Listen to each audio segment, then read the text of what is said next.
Wali Kota Makassar Muhammad Ramdan Pomanto bersama Wakil Wali Kota Makassar Fatmawati memeriksa kesiapan KM Umsini yang akan dijadikan tempat isolasi mandiri terapung pasien COVID-19.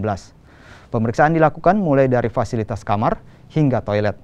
Wali Kota Makassar juga akan menambahkan sarana olahraga, ruang musik, dan bioskop. Kapal ini nantinya dapat menampung 804 pasien COVID-19 dan 60 orang tenaga kesehatan.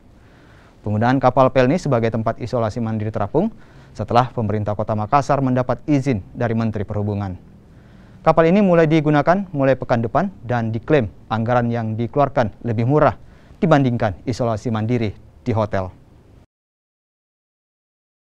Dalam mengecek kondisi kapal dan sejauh mana kita harus meningkatkan kondisi kapal ini menjadi kapal yang layak untuk isolasi.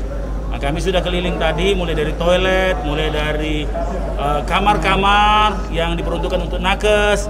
Saya kira karena saya sendiri dulu itu sering memakai kapal ini, saya kira kapal ini tidak terlalu banyak berubah lah ya dengan 34 tahun.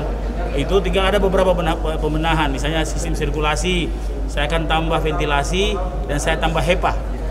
HEPA itu adalah HEPA filter itu melawan virus, mematikan virus dalam, ya, membersihkan virus di dalam situ. Kemudian yang kedua, kalau tadi toiletnya bagus, restorannya bagus, musiknya mesti dikasih naik di kapal ini musik, ya.